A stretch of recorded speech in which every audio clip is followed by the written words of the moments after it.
today our debates will be coming to you from Times Square. We'll be joined by Combat Jack and Kaz from Source Magazine, discussing what the 5 mics in the Source Magazine means in 2011.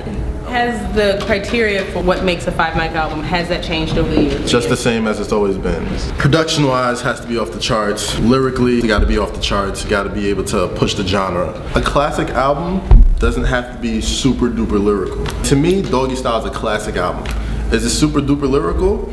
That's for you to decide. There's always that it factor that you really can't really put your finger on, and you can't really grasp it. Albums like Dr. Dre 2001. Dr. Dre's not a great rapper, but it had the it factor. That's what made it a classic. I ran with the first class of cats that ran with the Source, like the Kiernan Mayos and John Schecters and all of those cats. It was no science behind the mics. It was just they were the only cats that were educated in how they could express themselves in terms of what they felt over an album. And I think it's the same tradition that's carried on. It's barbershop talk, it's hair salon talk, it's that type of talk. But it's for people that are privileged to be in a situation where they can publish those views. In my opinion, the 5 mic rating does matter, but not as much as it used to. The weight is not there, but I think there's good people in position to attempt to put that weight back on the Source Magazine's shoulders to get it to matter as much as it did. Do you guys get the album and literally sit around and listen together track by track? Most of the times we get the album, we sit around the album, we listen to it. There are times when the writer is assigned to it because of deadlines, and if a writer says, yo, this is something I think we all need to listen to, then we'll make some time. Does it make a difference if it's a larger album versus a smaller album if you guys all listen? The only way it makes a difference is if it's something that we all got at the same time and it's not something that we need to listen to together. Like when Watch the Throne came out, we all downloaded off iTunes, so it was like, okay, we don't need to sit and listen to this since this is all we've been listening to for the last week. Right.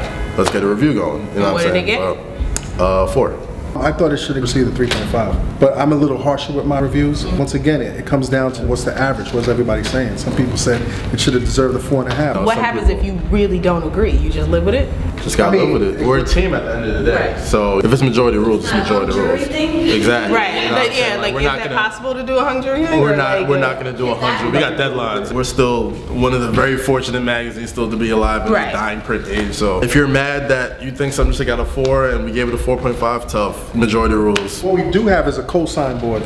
Yes. In the office, so like if you co-sign some shit and that shit is whack, your name is on that board. So you'll get ridiculed internally. The cosign board is a Source Magazine staple right now, and we pretty much have a dry erase board that if you really stand behind somebody and you really believe this person gonna blow, I'm not gonna say no names, but when Gucci Gucci came out and I was like, yo, this girl, she's gonna be I co-signed Gucci Gucci.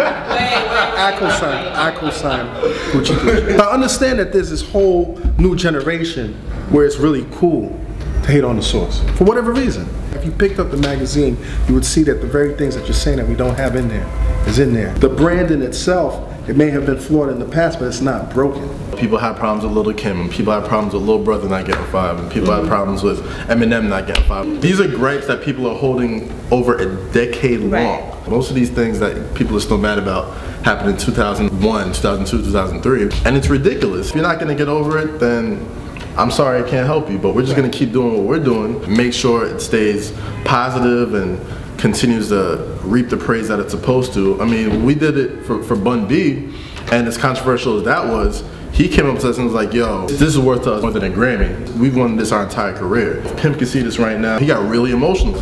Bun B was super appreciative of that, and he took that on the heart. And you know, I remember it being on Hot 97, the Misinfo site, and his blog about it was so heartfelt. You know what I mean? Even with the backlash of people not believing they got 5 mics. Another person who received 5 mics, Kanye West, and he said he was just as appreciative. I've never had 5 mics in my life. He's like, yo, I'm so humbled. You know, I was like, thank you. Thanking our staff, thanking everybody. Almost 98% of the time that we review an album, we get emails and calls from that subject, like, yo, what did I get? Even before the issue comes out. And it's not our policy to tell cats, but cats be hounding us. Still matters to guys like Bun B and Kanye West. It should matter to anyone else.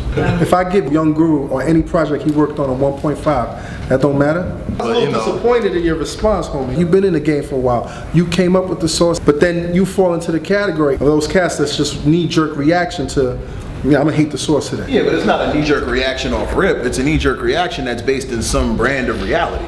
If you go back to the whole Twitter argument that you guys had, he was basically saying that 2 reasons. One, because print is dying. And also because back in the day, the Source was the only one who had the album. Now we're at a point where by the time we see what mic they get, we've had the album. He has credits on a 5 mic album. I asked him, having had those credits on that album, how can you say that? And he was just like, that was 10 years ago. He was very real, and he was like, that's like me saying that Rockefeller today is what it was 10 years ago. That's what he equated it to. That, you know, it's not that it's a lack of respect for what it was. The question is, what is it today? And that's what he was saying, that it's not where it was before. It's in a completely different place, and it's not as relevant. I see where he's coming from, and I respect that.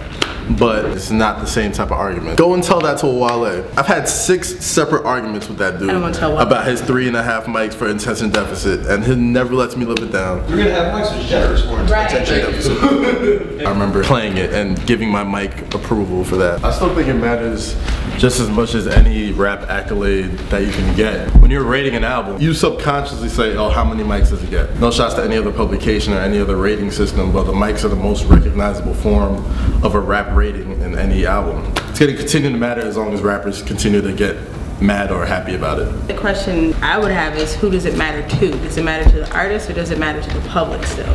Our highest hitting content is album reviews. We did Cold World a couple weeks ago. We did Danny Brown, and all those things are getting hundreds of comments, people talking back and forth, agreeing, not agreeing. So it's not just the rappers, it's definitely the consumers as well. I know that as much as I'm a consumer, I'm a fan, so when I'm reviewing an album, I'm really giving it a lot of thought. As a consumer, my kids get mad at me because, like, you know, even with video games, I don't buy video games that have a low rating. My kids are like, well, Dad, don't believe the critics, but I want to make sure I'm investing my money in something that across the board critics have given it a certain score, so of course the 5 mics matters. The average person, I don't believe, really makes purchasing decisions. The average hip-hop fan makes purchasing decisions off of critics.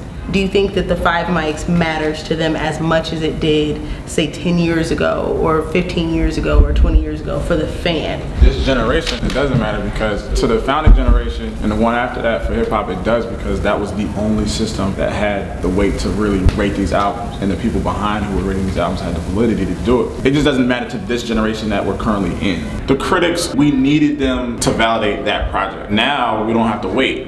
We have Twitter, we have the blog site. The need for the critics is not as dire as it used to be. Back in the day it was. We needed that critic, we needed that approval to go get an album. Now it's just like we hear what, you know, the bloggers are talking about, we hear what the journalists who don't write no more but are on Twitter, we hear what they're talking about. So we, you know, we go off of that sometimes. A lot of fans will get aggy or feel some type of way about certain mics. Say like an album that came out that sold a lot of records, but we gave it 2 mics or something like that. Like, how you gonna get this 2 mics? Y'all know what y'all talking about. That's why the Source fall off. That's why I hear it every single day. It matters in the sense that it still evokes an emotion. It's still a talking point. It doesn't matter if it's 1 mic, 5 mics, 4 mics, in the middle, whatever. As long as people still give a fuck about it, positively or negatively. That's how it matters in my point of view as far as fans are concerned. Just the fact that we're even having this conversation, if the mics still matter, means it probably still matters to somebody. Everyone's a critic. The internet gave everybody a voice. That's a good thing and a bad thing. It's not a perfect system, but this is what we do. One of the main things I enjoy about my time at the Source is the arguments we have when we're arguing about mics. This motherfucker gave Odd Future a rating. I was like, nigga, you crazy.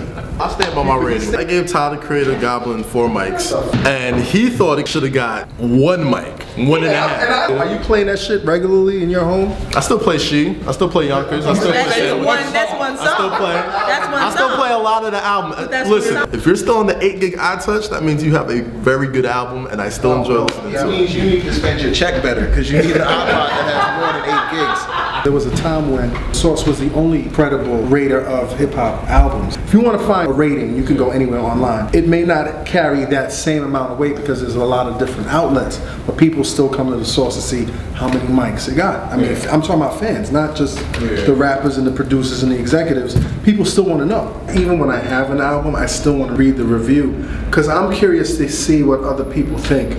You know, do other people's views coincide with mine? Are they pointing out something that I might have missed? So I read reviews. I don't think it's a bad thing that people could get albums just as quickly as critics could get them or writers could get them.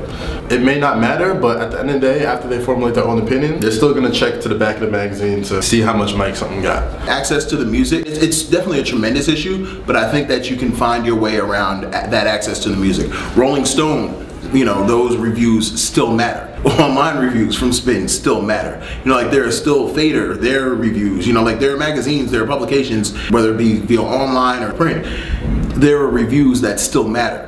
none of these publications are coming from a place of utter turmoil. And that's where the source review system has been. You get the music first, but you still want to hear what professionals, what experts, what authorities on these things have to say.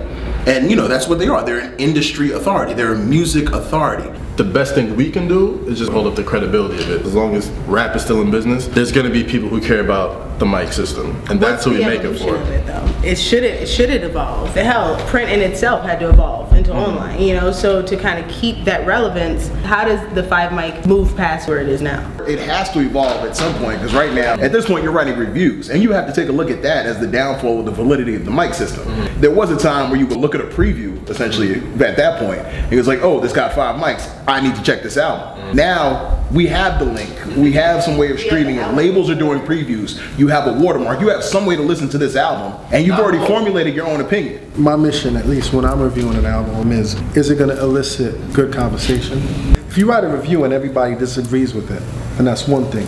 But if you write a review and there's a conversation and there's an argument, then I feel it's a valid rating. At the end of the day, all of us have different tastes. This debate has been interesting. I think it was interesting having Kaz and Combat Jack here to sort of defend their publication and also to defend what they personally do. My curiosity hasn't been quelled. Like, I'm still kind of wondering, so what happens in the evolution of it? You know, does it evolve? Where's the next life of the 5 mics? We got to speak passionately, and at the end of the day, I think passion and honesty, I mean, if you don't have that, you don't have anything. I think that's what it was, so it was fine. It was a healthy discussion. Yeah, I think it went well as a conversation can go about a critical rating system. Everybody's a critic, especially in this day and age with the internet. And anybody with a 56K modem could get on and type something up and get a reaction out of it. I know the responsibility that comes with handing out mics from the source, so you know, I never let that go to my head, and I never let that get devalued as long as I'm there.